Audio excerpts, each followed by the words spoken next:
Hello friends मैं जेनिता नाथ मोर अन्य eighty भिडिओলৈ আপোনালোক সকলোকে জানাইছো স্বাগতম। যিসকল বন্ধু বান্ধৱীয়ে মোৰ চেনেলটো নতুনকৈ চাই আছে প্লিজ চেনেলটো সাবস্ক্ৰাইব কৰি ল'ব। আজি আমি গৈ আছো মিছন শক্তি একত্ৰিত মহিলা সবলীকৰণৰ সজাগতা সভালৈ। এয়া সুপাৰভাইজাৰ বাইদেউ সকলো আহিছে, অঙ্গনবাদী কৰ্মী সকলো আহিছে আৰু আমি সকলোৱে মিলি আগবাঢ়ি গৈ আছো নৱজ্যোতি মহাবিদ্যালয় কনফাৰেন্স হললৈ আৰু এনেকৈ গৈ থাকোতে প্ৰত্যক্ষ কৰিব পাৰিলো এনচিচিৰ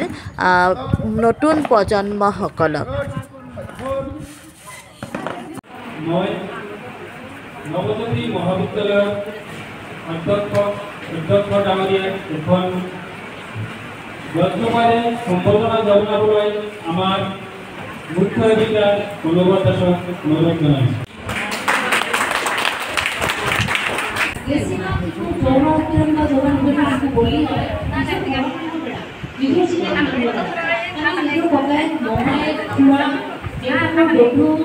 ওচৰ চুবুৰীয়া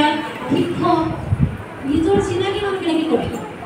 গতিকে মাৰ্জিনা ব্যৱস্থাৰে কথা হ'ব লাগে কাৰণ মই কৈছোঁৱেই যে শাৰীৰিক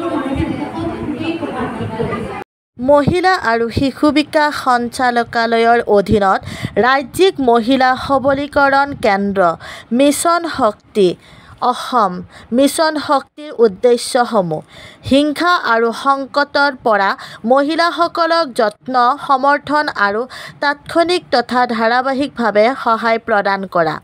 সহায়ৰ প্ৰয়োজন হোৱা মহিলা আৰু অপৰাধ আৰু হিংসাৰ ভুক্তভোগীসকলৰ উদ্ধাৰ সুৰক্ষা আৰু পূৰ্ণ সংস্থাপনৰ বাবে এক মানদণ্ডৰ প্ৰণালী প্ৰস্তুত কৰা, বিভিন্ন স্তৰত মহিলাসকলৰ বাবে উপলব্ধ বিভিন্ন চৰকাৰী সেৱাৰ উপলব্ধতা উন্নত কৰা, যৌতুক ঘৰুৱা হিংসা আৰু কৰ্মক্ষেত্ৰত যৌন নিৰ্যাতনৰ দৰে সামাজিক কুফলৰ বিৰুদ্ধে যুঁজিবলৈ আৰু লিংগ ক্ষমতা বৃদ্ধি কৰাৰ বাবে চৰকাৰী আঁচনি আৰু কাৰ্যসূচীৰ লগতে আইনী ব্যৱস্থাৰ বিষয়ে জনসাধাৰণক সজাগ কৰা,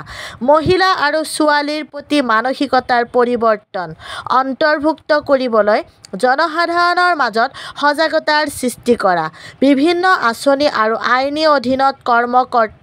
কৰ্তব্যবাহকসকলৰ ক্ষমতা নিৰ্মাণ আৰু প্ৰশিক্ষণ,